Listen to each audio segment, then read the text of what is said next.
Hello and welcome back to Football Manager Imperialism. This is episode 8. Let's get straight back into it on the wheel as I clicked the wrong icon right at the beginning. This is not a good sign. So let's spin the wheel, let's see where we're going. We're going to BDI.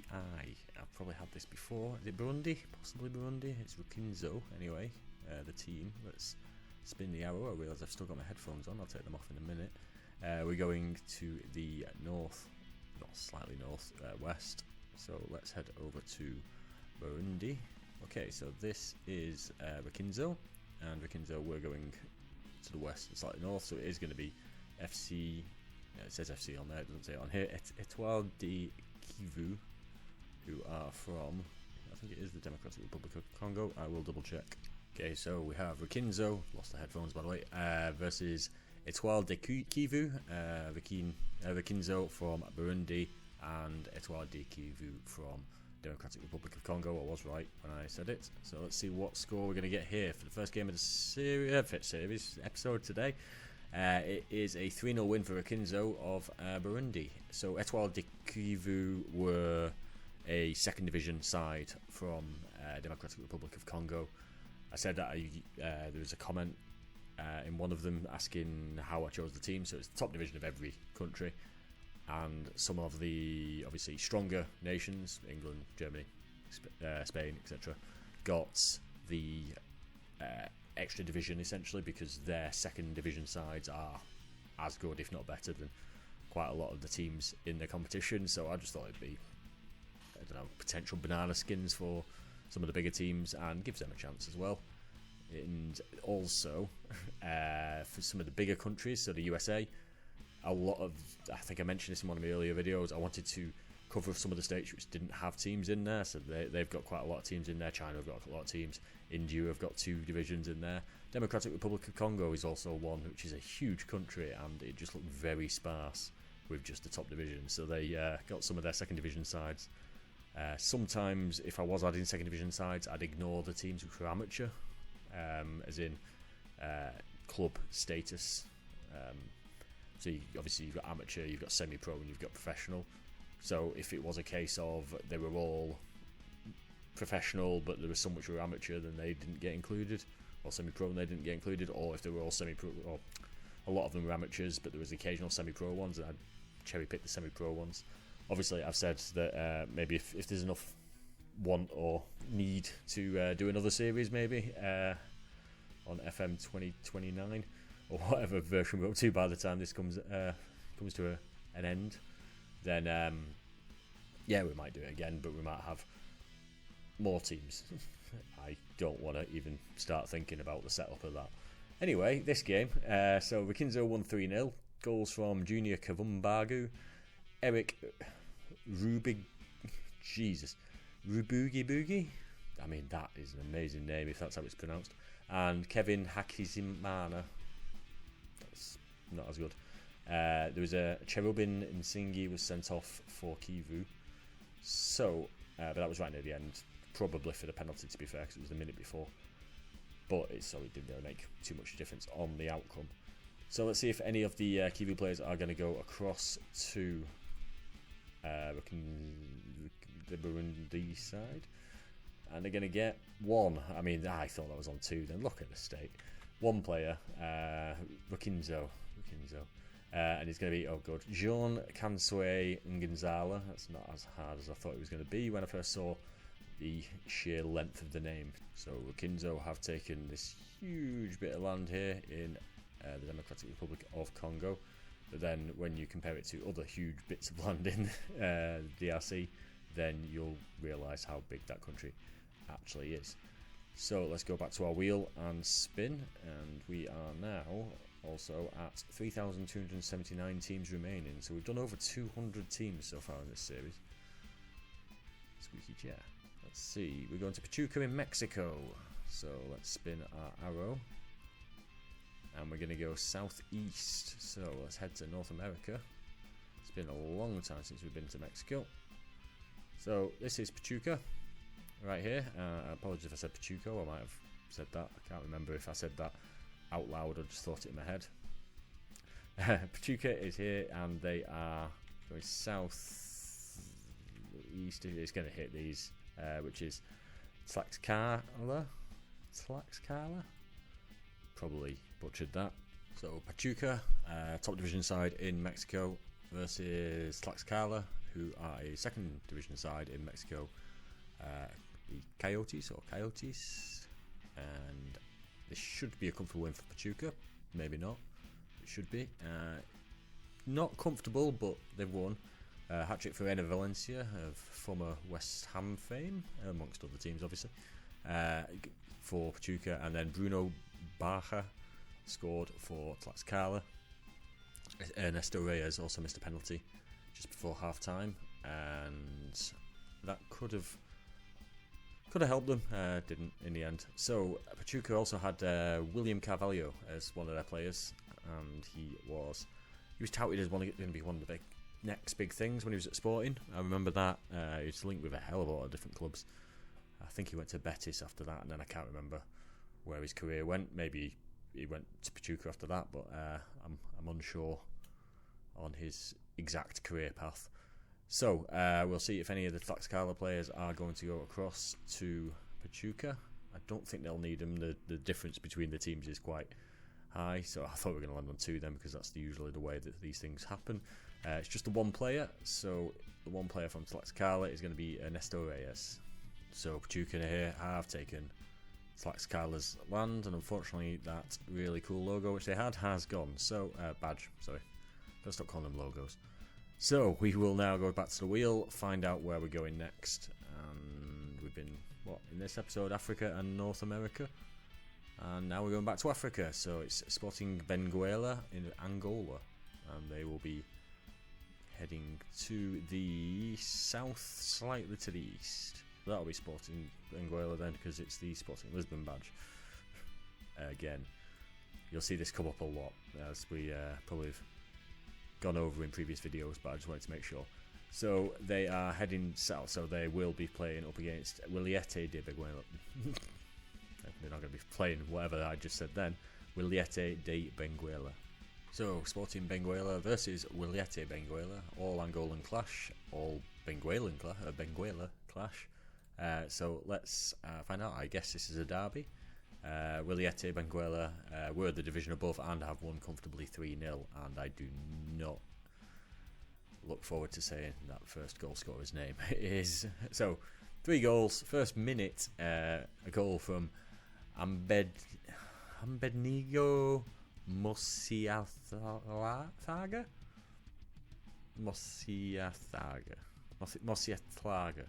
My God.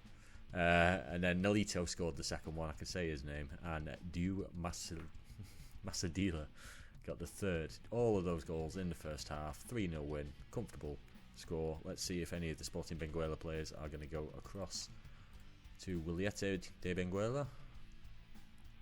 It's going to be 3 players from the team in the division below. Seems to happen often, doesn't it? So let's have a look and see who they're going to get. So they're not too bad considering the overalls of the teams below them. So the first guy is Hermeneglido Valente. I can't believe I got that right the first time and then got myself confused. Hermeneglido Valente. Then Noah Solano and BC. I don't understand why he's just called BC. And if you hover over him, he's called Nzinga Manuel. But BC it is. We'll call him BC, I guess. So Wiliete de Benguela are taking over quite a bit of Angola now. This was actually their second game. They beat Bravos do Marquis in their first game, and they've won here as well. They've got quite a few players now. Obviously 3 players from this one. They got 1 player from Bravos as well. So they're taking a fair chunk of this. I have to work out where I am. Southwest African region, should we say. So let's go back to the wheel and see where we're going to go next. Are we going to go back to North America? Are we staying in Africa? We're going back to North America, and it's Columbus, and I assume this is Columbus Crew, if it's just Columbus, unless there's 2 teams within there.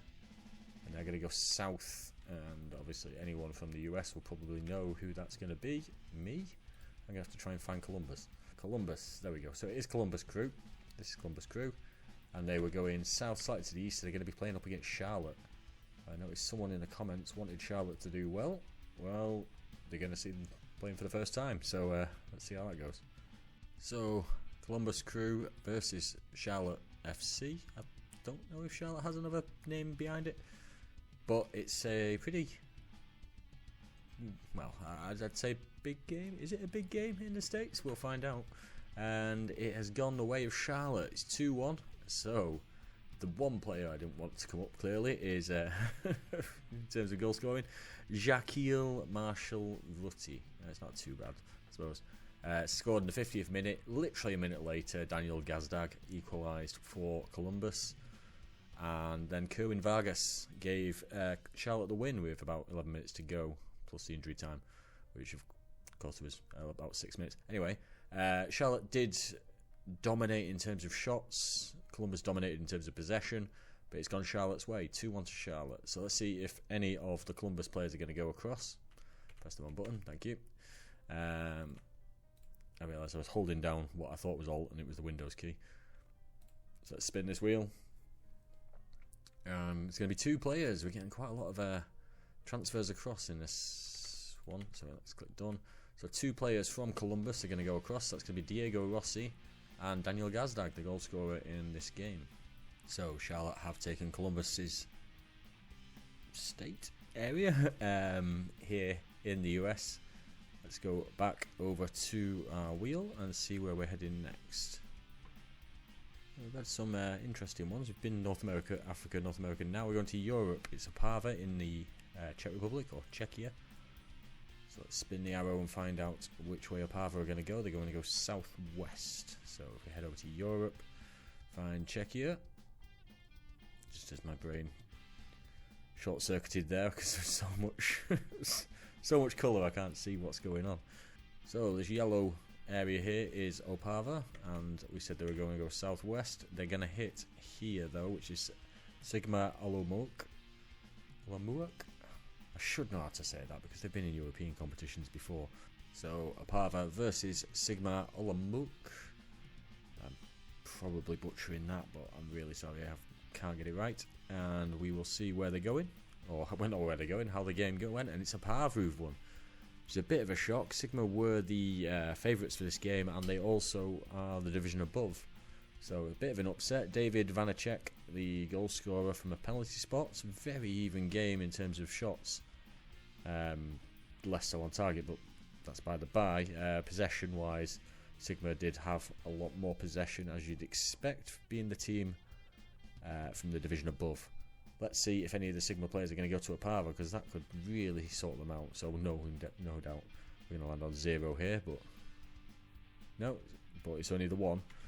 So just the one player, and that one player from Sigma will be Mohamed Tijani.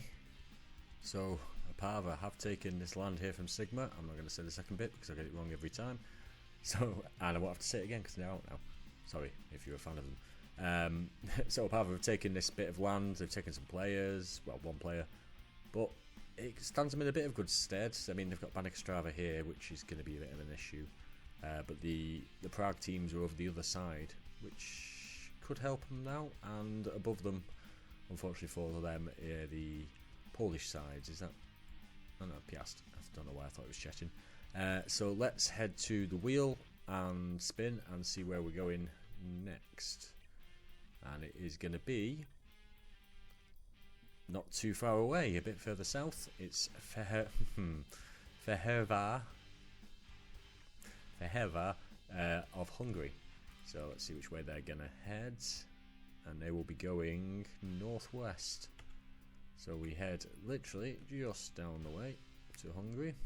So this here is Fehérvár, and they are going to go, they were going northwest, but it's slightly more west than north, so I think it will hit over this way instead if we're going from the middle there.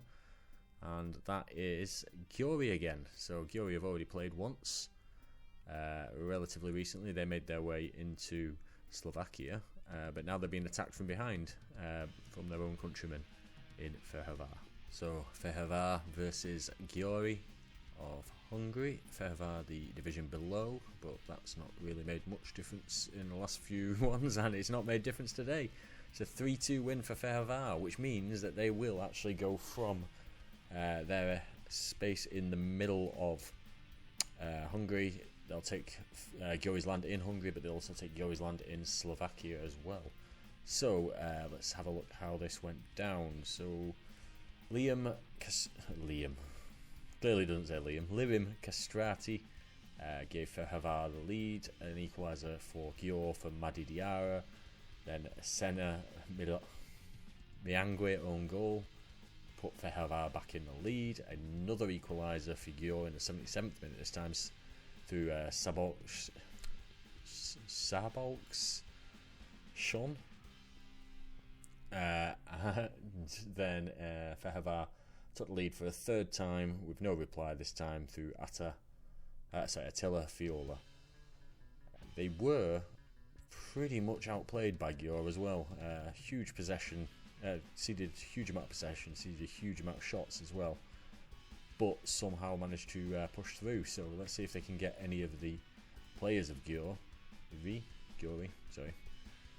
and are they...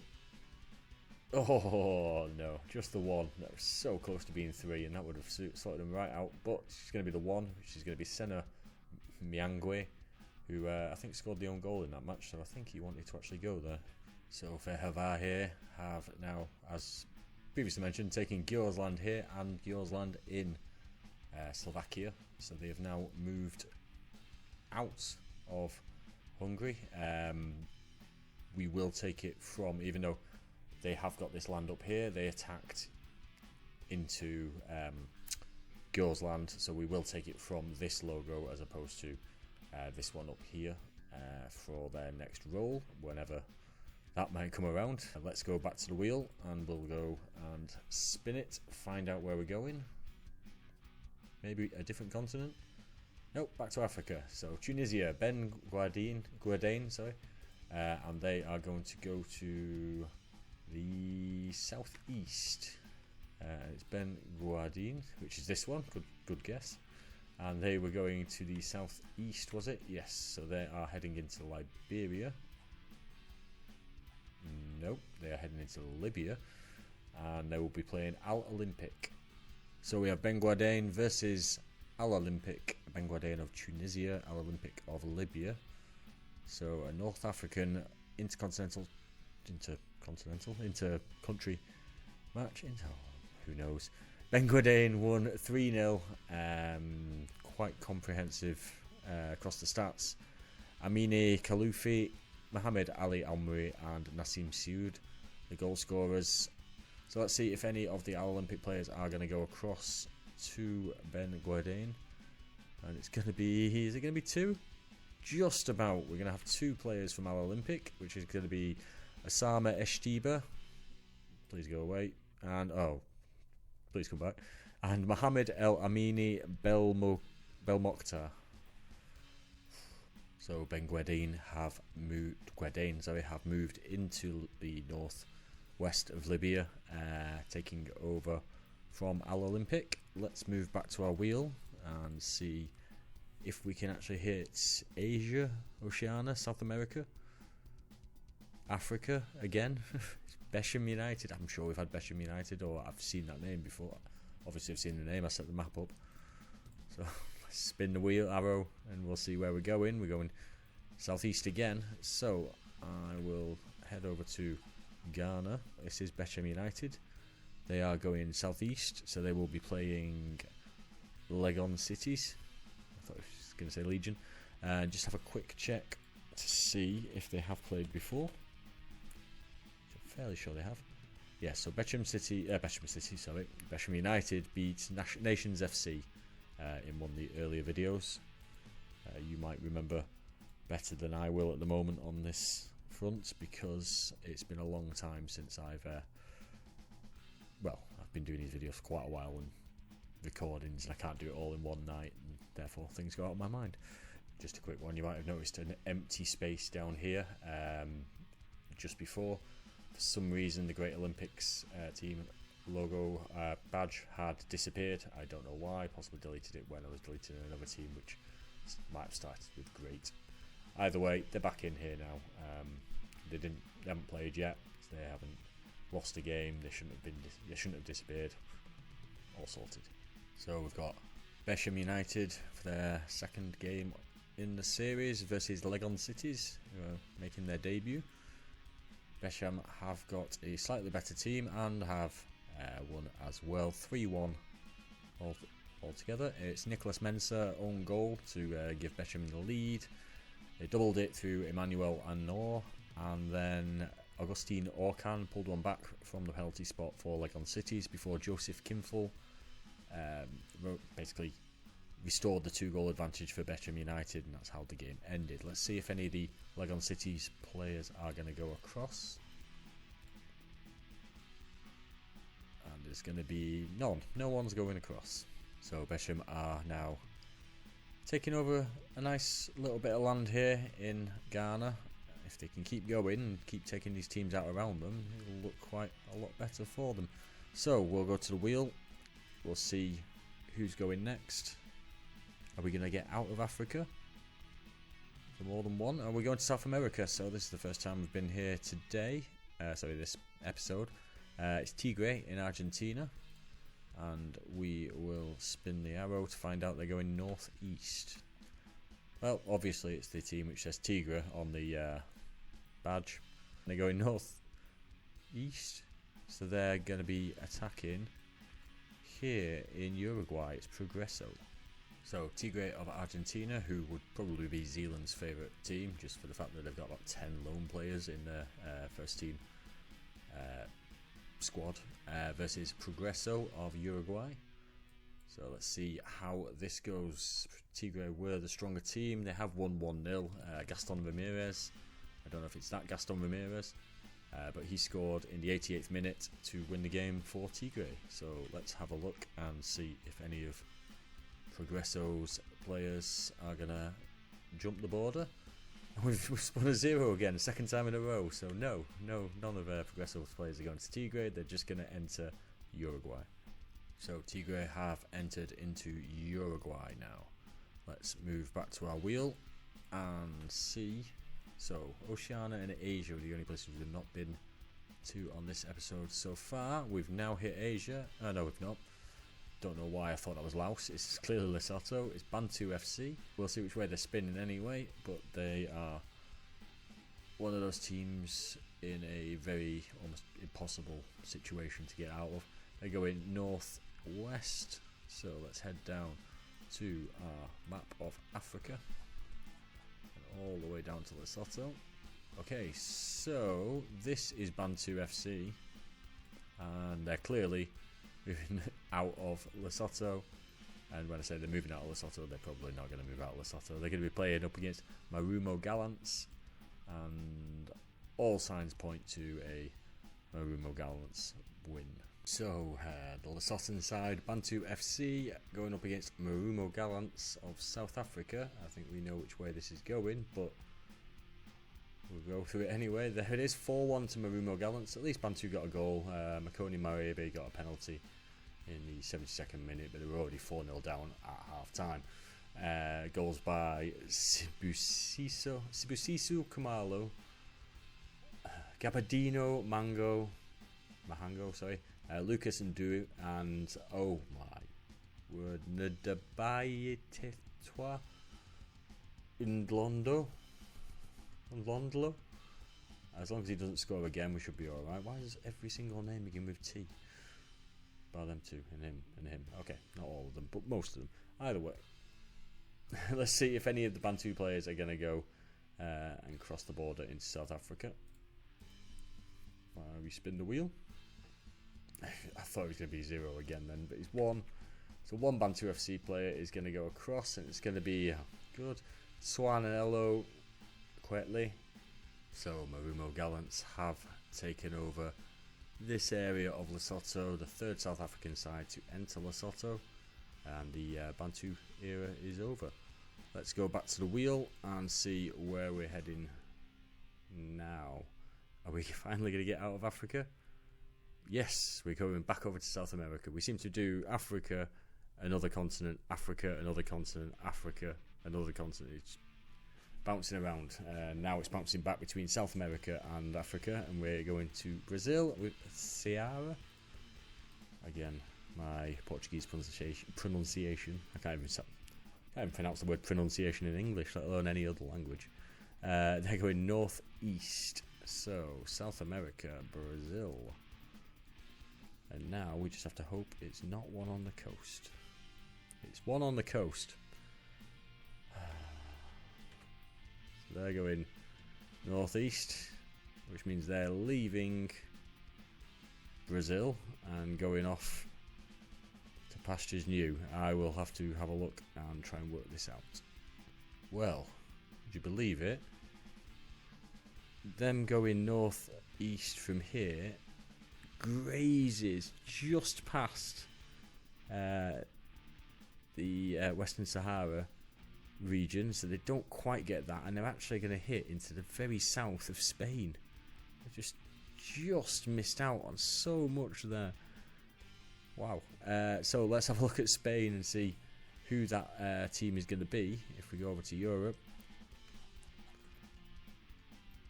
it's going to be Betis. So probably the best teams we've had in the video so far going up against each other, and that is Ceará of Brazil versus Real Betis of Spain. Let's see how this game goes. Betis are the slightly better team, and they have shown it with an extra time win over Ceará. 3-2 in the end. Anthony started the scoring for Real Betis. Equaliser by Pedro Henrique. Then Zé Roberto, if that's the Zé Roberto. Nah, 29, it can't be. Zé Roberto gave Ceará the lead just before half time. Then with 3 minutes to go, Giovanni Lo Celso equalised before Ezequiel Avila scored the winner in extra time. Betis seemed to be on top in the game, but they were struggling to break Ceará down. Let's see if any of the Brazilian team's players will go across to Real Betis. It's going to be the one. The best player for Ceará is Pedro Henrique. So Real Betis have now entered Brazil. That should be interesting because the teams in Brazil are probably going to give Real Betis quite a decent game. Maybe not all the teams, but Ceará obviously took them to extra time, so some of the other teams are going to be pretty difficult to overcome for them. And obviously if we roll on to Real Betis now, there's a good chance they'll be playing against some of these Brazilian sides, unless they do fire back off in a different angle just to wind me up, I guess. Let's not click that. Let's go back to the wheel and see if we can get an Asian team so far. Nope, but we are in Europe. It's Dinamo in Croatia. And I've just removed them from the list. I'm spinning the wheel, so it's going... Everything's going wrong. They're going south, east, so we will look for them on the map. I need to remember to add them back onto that list. Oh, my brain's just got mashed from doing that. It's just completely thrown me off my game. Is that them? That's Dinamo. And they are going south east. It can't hit there because that doesn't make sense. Is it going more south than east?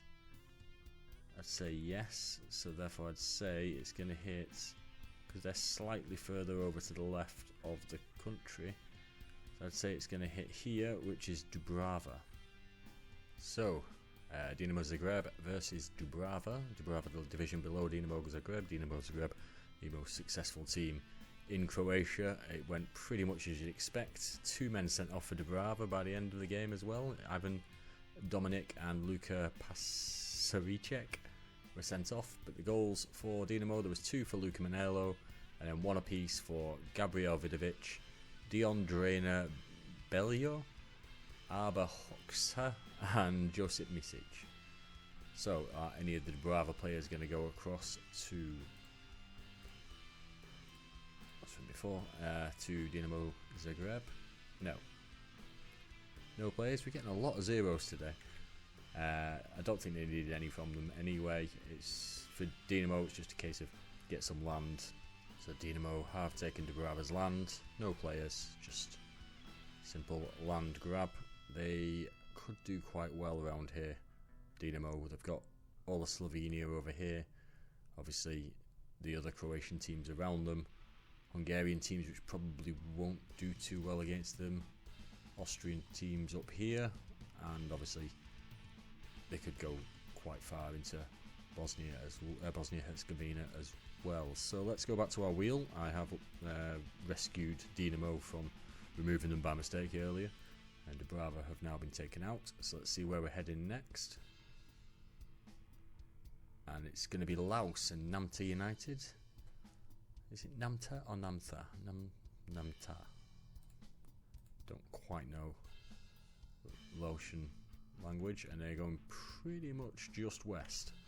So if we head over to Laos, and we finally hit Asia, by the way, after saying it over and over again, and I didn't say it then. We have had Namta before. They beat Luang Prabang. I forgot about that team. So this is their second game that they're playing, and they will be playing against Luang Prabang United. They've already beaten Luang Prabang United. Did I not update the map? When did I do this? Oh no.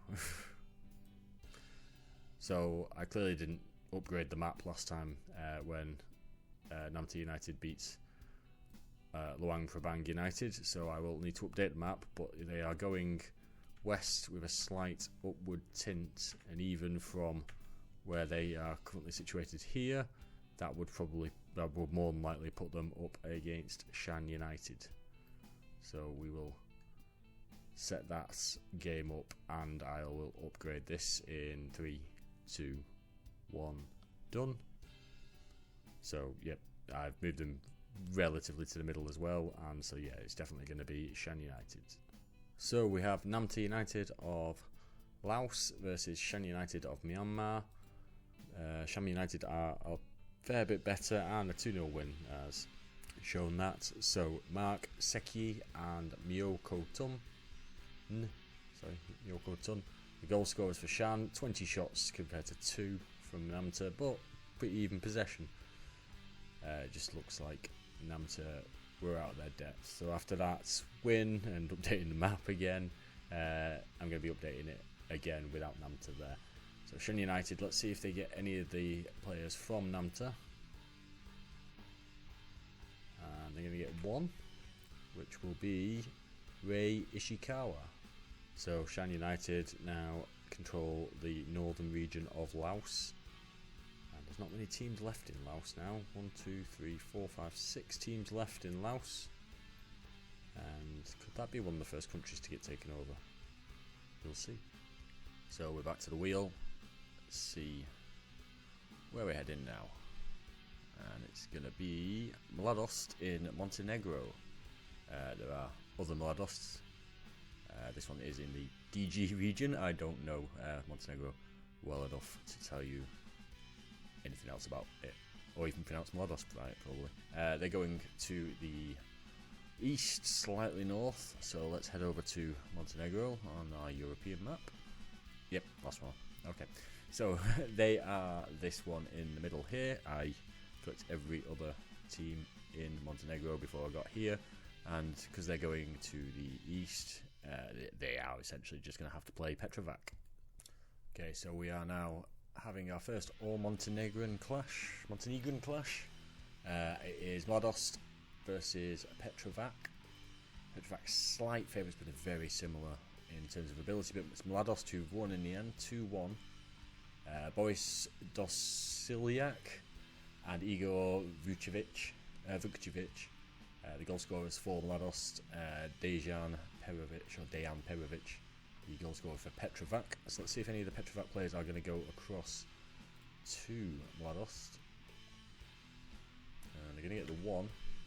So Petrovac's best player here is Danilo Bakic. So Mladost have taken Petrovac's land. I had to remember who that was then.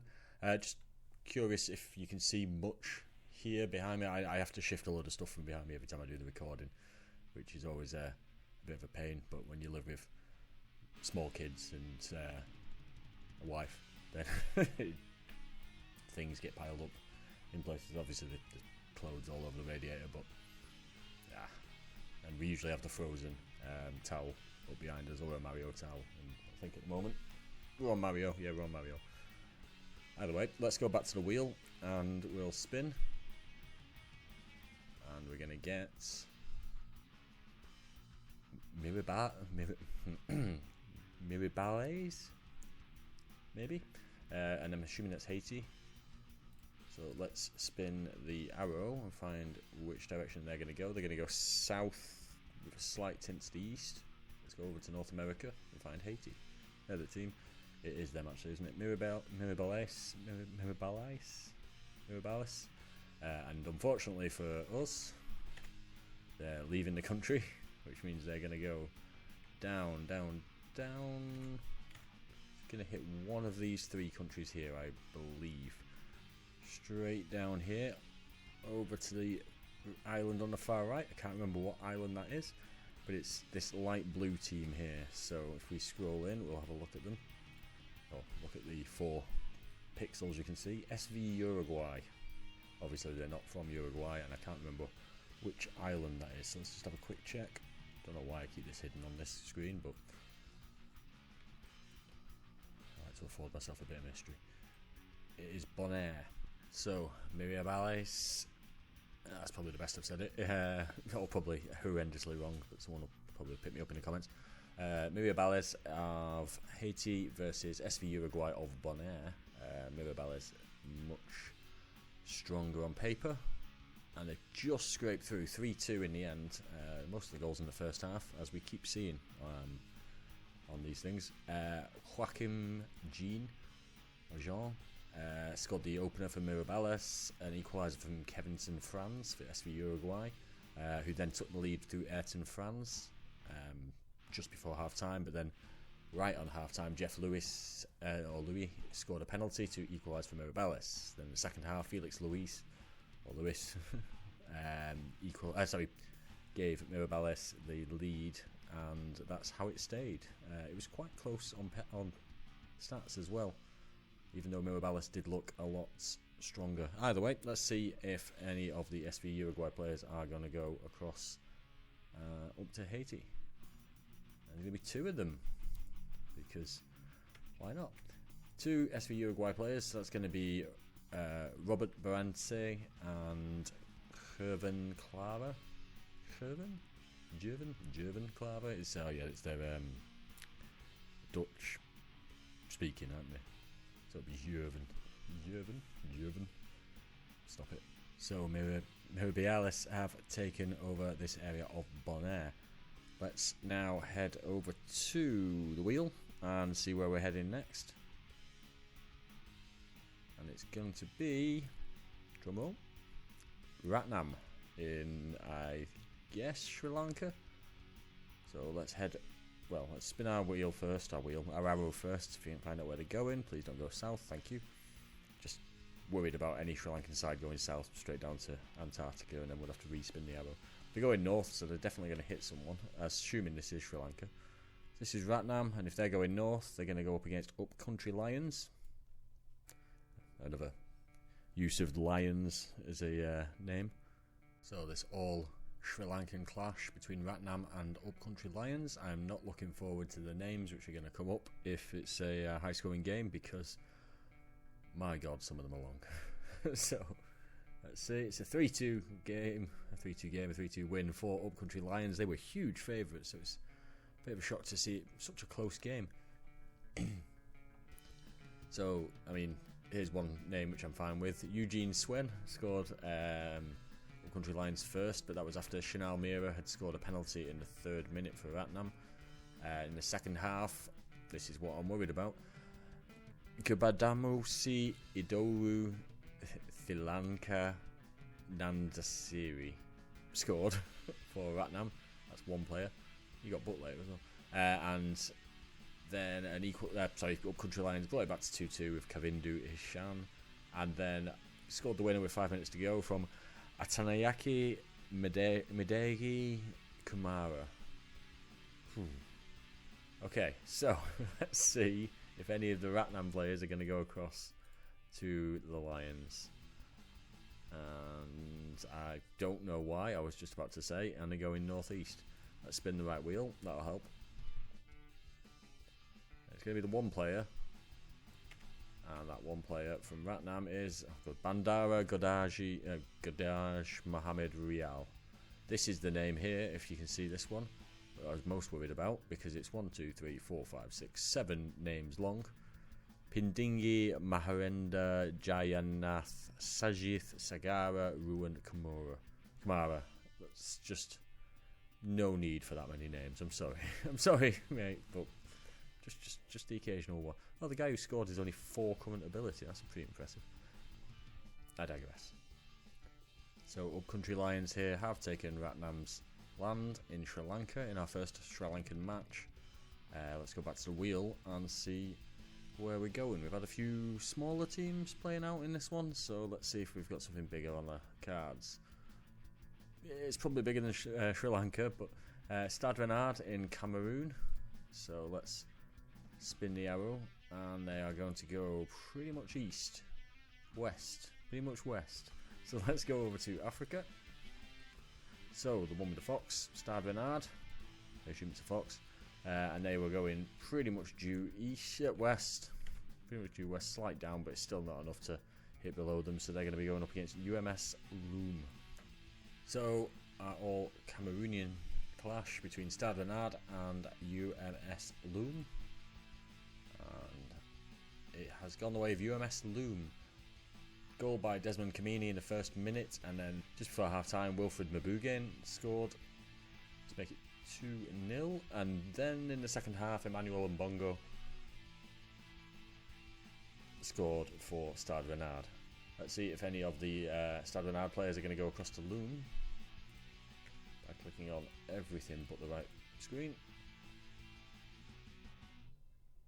And no players are going to go across to Loom. So Stade Renard have gone, USM Loom have taken their land. No players though. Let's head over to our wheel and see where we're heading this time. And it is going to be Cape Verde, Boa Vista de Praia. Have we had Boa Vista de Praia already? We've been to Cape Verde before, haven't we? I think we have. So they're going to go mainly west. So, over to Cape Verde. Boa Vista de Praia. Is that you? That's you. So I don't think we have. I think we've had... Oh yeah, we have had... San Jonas. Yeah, I can't remember how I even pronounced it anymore. I even got praised for that. So, Boa Vista, and they are going to be playing them. Oh god. Let's see if I can remember. OS. It's not OS. It's OS. Os Sanjonensis. I hope that's close enough. I've probably said it better before. Boa Vista de Praia versus Os Sanjonensis, and they... I didn't remember until I looked at the Sanjonensis team, and oh my god, I think their best player originally when they first played the game was 8 overall, and the team is just, in terms of a football management team, terrible. Yet they somehow managed to win. Got 2 players from the other team who were about 60 and 50 something. So obviously they've got 2 incredibly standout players now. Most likely going to come to an end now because again they're so much worse than Boa Vista de Praia, but we will see what happens. And no, they ran him close. They really ran him close. It's taken extra time for Boa Vista de Praia to win against San Joanensis. So it was a hat-trick for Gogol and 1 for JC Vidal. That was just before half-time in extra time, which turned out to be the winner. Valdir and Henry Moraes were the goal scorers for San Joanensis. 2 for Henry Moraes, that was. And if you look at this, 20-odd shots from both teams. They actually dominated possession, San Joanensis. I'm gutted they've gone. They were going to be... an interesting one to keep going with, to be fair, but they've gone now. So let's have a look and see how many players from San Joanensis are going to go across. I don't think Well, obviously the 2 which moved across originally would be nice one to get. They're going to get 1 of them at least. So if we go into the team, you'll see it again. If I click on that thing, there you go. 8 was the original highest, and then it's Henry Moraes and Valdir. So Henry Moraes is going to go across to Boavista de Praia. Bye-bye, San Joanenses. So regrettably, our San Joanenses have gone. Boavista de Praia, have taken their land and their best player, who they originally got from a different team. Let's go back to the wheel and see who we are going to get this time. Are we staying in Africa, or are we moving out? We're going to move over to Moldova. Sheriff Tiraspol. You might remember their run in the... Was it the Champions League? I think it was the Champions League, wasn't it? Who did they beat? I'm sure they beat someone like really... like a huge team. Or relatively huge team. I want to say Real Madrid. But anyway, going south east. So let's see who or where that leads them. So if we go over to Moldova, Sheriff Tiraspol, Sheriff Tiraspol, the one with the sheriff's badge, and they are going to be playing up against Chernomorets. So Sheriff Tiraspol versus Chernomorets, and we will see how this goes. Chernomorets, second division Ukrainian side, but have managed to win 1-0. It's Vladimir Arsic, the goal scorer. Sheriff would have been possibly Moldova's best hope, and they've gone at the first hurdle. Will any of their players go and join the Ukrainian second division side? We're going to get one player, and that's going to be Cyril Bayala. So Chernomorets have taken over this area of Moldova. They've taken the strongest side out of Moldova, and as a second division Ukrainian side, that's pretty good going. So I wonder if they can work their way through Moldova. They are a pretty big target, to be fair. They've got a lot of land. Let's head to our wheel and see where we're going next. It's going to be Kerala FC in India. Okay, we've done a lot of Indian teams, so I'm going to have to double check just to see if they have moved anywhere. So Kerala FC we've not had as of yet, so they will spin and see which way they're going to go. I mean, we'll just spun anyway, but they're going to go northeast, so we head over to India. Oh, I think this is Kerala FC. It is Kerala FC. And they said they were going northeast, so they will be playing Mohun Bagan. So our all-Indian matchup between Kerala FC and Mohun Bagan, and this is the first time I think that we've had an Indian team who haven't attacked Pakistan. So there's hope for everyone. And it's a 3-1 win for Mohun Bagan. They were the division above. It looked like it would be likely that they would win, and they've comfortably won, really. So let's just have a quick look. Adama Niani actually gave Kerala the lead before Dimitri Petrelos equalised literally a minute later. Got into the second half, 53rd minute, Anwar Ali got the goal there, and then just to top it all off, a penalty in the 93rd minute from Greg Stewart. Scottish, okay. So let's see if any of the Kerala FC players, not Kerala Blasters, who I actually genuinely thought it was at first, is Kerala FC. They are in the second division of Indian football. It's going to be one player from them who's going to go across, so it is going to be Adama Niani. So Mohun Bagan have taken Kerala's land. This is Kerala Blasters. If I'd have looked up a bit further, I would have noticed. And also, I was wrong when I said that Indian teams have only ever been attacking Pakistan. We did have the university in Myanmar attacking Naroka up in the northeastern region of India. So let's go back to our wheel and see where we're heading next. And we are going to go to Palestine again. So it's Kadamat Shatia. Don't think we've had them because I think every Palestinian team so far has lost. So I think I'm fairly safe that we know that they're going to be based somewhere in Palestine, and they're going to go north. So this is Kadamat Shatia, and if they're going north, they're going to be up against Ittihad Khan Yunis. So a Palestinian team is going to... Well, we've had a Palestinian team win there, haven't we? I thought I paid attention to what I was doing, eh?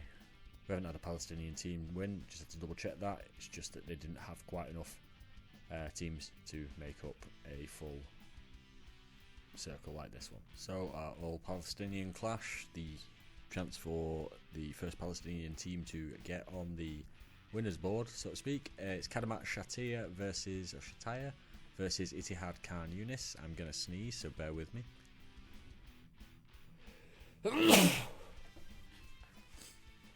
Wonderful. Let's see how this goes. And it is a 3-2 win to... Sorry, I'm still coming down from the sneeze. Kadamat Shataya against Ittihad Khan Yunis. It got to extra time. And Shataya ended up losing a player in amongst all that. But it was too little too late for Ittihad Khan Yunis to take advantage of, should we say. So, Ittihad Khan Yunis took the lead through Mohamed Zouabi in the 5th minute, an equaliser instantly in the 6th minute from Fadi Zouabi. Then we went into the second half and Mahdi Gnaim scored a penalty in the 64th minute, and then it was Ittihad Khan Yunis' turn to score a penalty through Marwan Tarabin to equalise and take it to extra time. Then in extra time, in the 97th minute, or the 7th minute of extra time, Osama Abu Jamous scored what turned out to be the winner. Ahmed Zbidat got sent off. Z-B-I-D-A-T, Zbidat. It's difficult to say. So let's see if any of the Ittihad Khan Yunis players will go across to Shataya, as I forget where I'm supposed to click again. You'd think after doing this nearly 300 times that I'd know by now. Just the one player going across. That one player will be Marwan Tarabin, who did score, and he's far and away the best player on the team, and will possibly be, I don't know why I did that, far and away the best player on Kadamat's team as well. Yep, he's going to be the best player over there as well. So, Kadamat Shataya have taken the land of Ittihad Khan Yunis. We will now go back to our wheel and find out who's up next. We've not had a truly big side for a while. There's a big name though, Dynamo Kiev. Very prominent in Football Manager games, definitely, and also obviously in the European competitions. That's what I meant to say. My brain just absolutely went when I was trying to say what I was trying to put into words. So they're going to go southwest. So if we head over to Europe again, Dynamo Kiev are there. And they are going southwest. So yeah, they'll hit here. So it's Dynamo Kiev versus Policia. So our all-Ukrainian match, which is Dynamo Kiev versus Policia. I mean, I don't know Ukrainian, but Policia sounds like it could be a police team, as we have many across the world, as we found out so far. And this has gone the way of Dynamo Kiev. It's quite a comfortable win. Oh good, Ukrainian names. So Alexander Pikhailonok gave Kiev the lead. Andrei Yarmolenko scored a penalty, and then Eric Ramirez scored the 3rd goal in this game. So are there any of the Policia players going to go and join Dynamo Kiev? There are going to be one player, nearly wasn't one, and the one player is Bohdan Mikhailichenko, so he will join Kiev. So Dynamo Kiev have taken over from land from Policia, and we will need to see where we're going next. Spin that wheel. Where do you think we're going to go? Russia, and it's Shinnik. I have no idea where Shinnik are based, other than Russia obviously, but whereabouts in Russia. Going north with a very slight eastward tint. Okay, I don't speak Russian. There they are. I don't speak Russian. Of course I don't. But I mean, that's had the two H-looking things in the middle, with the backwards ends on either side. So I just assumed that was I's and N's in whatever our alphabet is.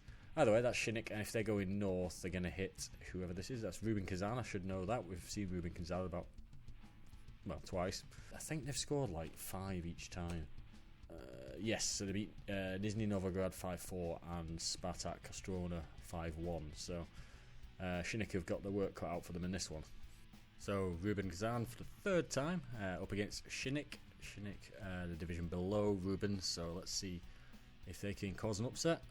They can't, but they did manage to stop Rubin from scoring 5, which is a bit of a plus point, I guess.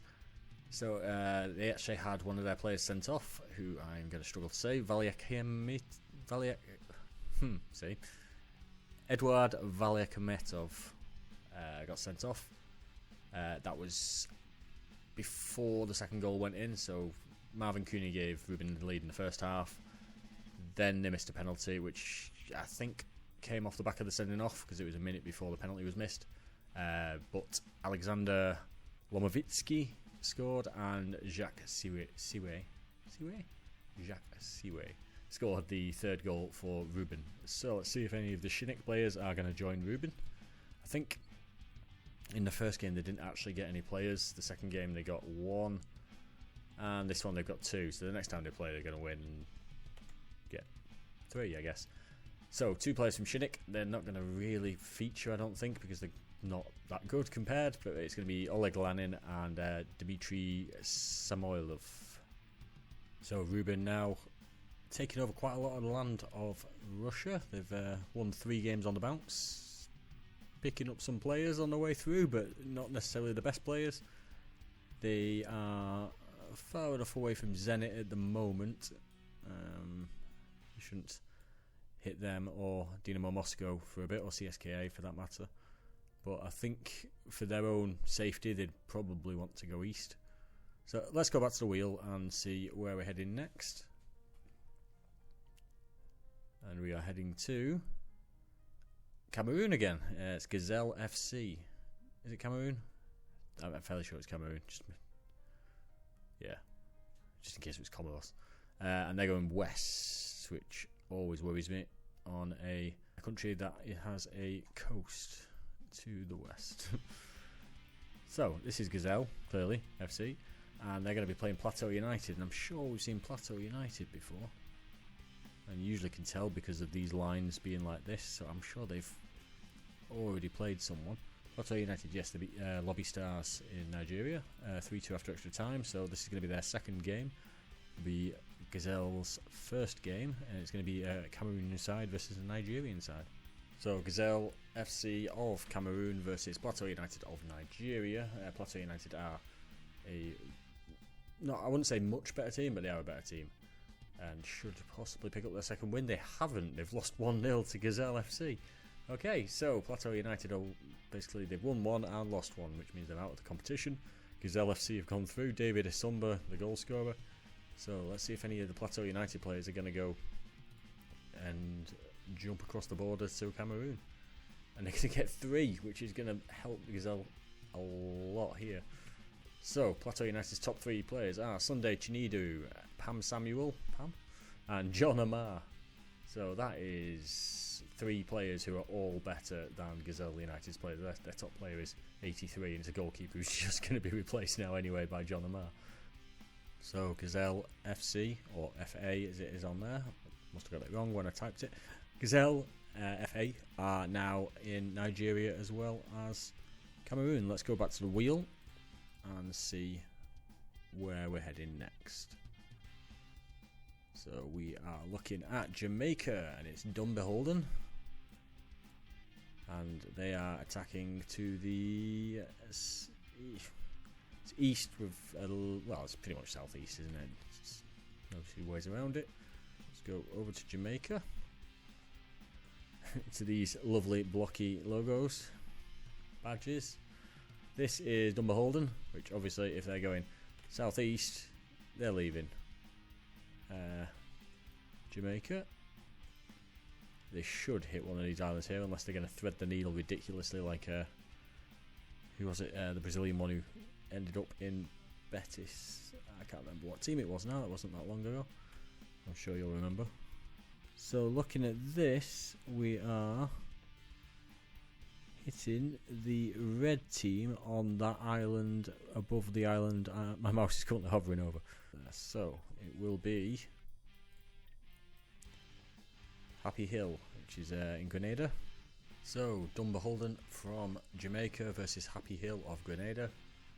This is pretty heavily weighted in Dunbeholden's favour, and it has shown a bit. 7-0 win here. Nicky Daly got 2, as did Tyrese Gow, and then 1 apiece for Nicholas Nelson, Roger Smith and Johnny Cunningham. 3-0 at half time, 7-0 full time. No shots on target for Happy Hill. They've gone out with a whimper. The best player on their team is 49 overall, so they weren't looking like they were going to do too well. And it's one player from their team, which is going to be the 49 overall, Richardson Charles, which just makes me think that they put the name the wrong way around, but I assume not. So Dunbeholden have taken this area of Grenada and become the first interloper, should we say, onto the island of Grenada. So let's go to our wheel. Sorry, I wasn't sure if that was going to be a burp. And we are now going to Martinique, and that's Golden Star. So we'll spin our arrow and we'll find out where they're heading. They're heading north, slightly to the west. And I very confidently scrolled out then. I don't know which island Martinique is, so I'm going to have to quickly double check. Do any of you look like a Golden Star? You do, and you are Golden Star. You were going north and slightly to the west, which takes you just onto this side, which is RC St. Joseph. So it's going to be an all Martinique clash. Okay, our all Martinique clash between Golden Star and RC St. Joseph. Two pretty similar sides. RC St. Joseph the winners, 3-0 in the end. It's Matthias Casaban, Laurent Auger and Angelo Lacombe, the goal scorers for RC St. Joseph. They slightly had the better of the play, all in on the stats. Let's see if any of the Golden Star players are going to go across and join St. Joseph. And we're going to get one player from Golden Star, and that's going to be Sebastian Catil. So RC St. Joseph have taken the southeast area, and when I say southeast I mean southwest area of Martinique. Let's go back to our wheel, and I haven't actually updated the wheel, so bear with me on that. Golden Star have gone, remove. Let's spin, and let's see where we're heading next. Are we going to move out of North America? We're going to stay there. There's quite a lot of teams, to be fair. We are moving out. We're going over to the other side of the world. Practically, it's to Indonesia, and it's Madura United. And they are going to be heading to the southeast. Yep, that was the right way around. This is Madura United, which means they will be going south east, and I believe that it will graze this border. Yeah, so it's going to hit directly beneath them. This is Arima Kronos, sorry. So Madura United versus Arima Kronos, both alright teams. I think Arima are slightly better, but again with Indonesian teams, so Madura United have won. Sorry, I got slightly sidetracked midway through speaking there. Just going to say that Indonesian teams be an interesting save to do, actually, looking at the teams. They've got a lot of foreign players, usually at the top end of the teams, so there must be a bit of money in there. But also they seem to have foreigner rules within Indonesia, where it's like a maximum of 4 foreign players, and like the top 8 players in each team seem to be foreign. It's like, how do they even work their way around it? No idea. Anyway, Madura United have won 1-0 after extra time. It was Junior Brandao in the 98th minute. They did have a man sent off 10 minutes before the end of the match. Andrik Rendika was sent off, and then Arima had a man sent off in the 118th minute, 2 minutes from the end of extra time, and that was Johan Alfarisi. Oh, it's just Alfarisi. Sorry, Johan Alfarisi. So let's go to the wheel, see if any of the Arima players are going to go to Madura. If I can remember where the wheel is, it's here. Let's spin it. No players. Okay, that was easy enough. So Madura United have taken Arima's land in the south. So now they've moved off their small island in the north taking this land here as well. I've put the logo kind of in the sea. It's the centre of their land mass. I didn't want to mess around too much with adding too many logos when it's part of their own country. I know I've said it about other ones before, but the more I think about it, the more this makes sense for this one, because there's nothing in between other than ocean. So let's head over to the wheel and see where we're going to go next. And it is Venezia in Italy. Oh, we're due Italian side. We've not had one for a bit, and they're going to go southeast, west, southwest. So let's head over to our map. Let's head over to Italy, and the team with some of the nicest kits in European football, or in world football in fact, Venezia. The one thing they do well, so this is Venezia up here. They're going to go southwest, so they are going to play it off against Padova.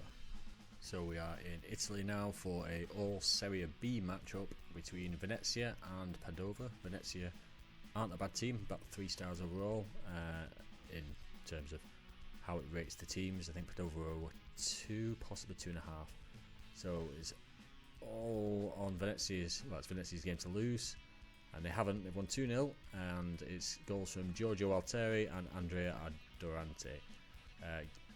Guilo, is that how you pronounce it? Guilo Favale was sent off right at the end for Padova, actually just after Venezia had scored their second goal.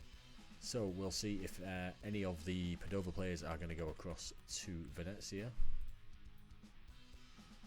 And we will see one player go across.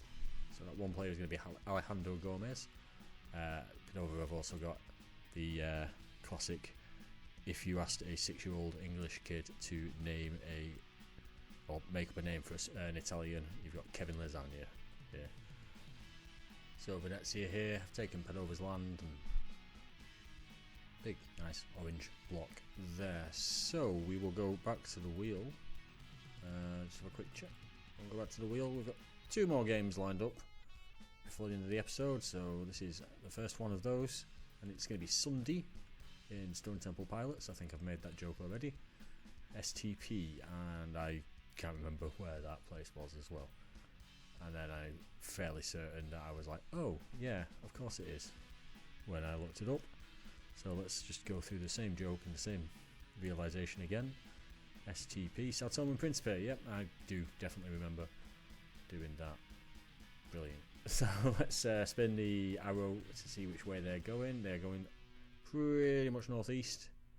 And let's head over to Sao Tome and Principe. There we go. Sao Tome and Principe. There's this island here in Africa. So this is Sunday. And we said they were going northeast-ish, so they're leaving the country. And northeast-ish is going to hit one of these 2.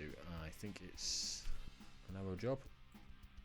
Let's just spin it by mistake, and now we'll never know. Damn. Okay, so if we were going to guess, unfortunately, that's really frustrating.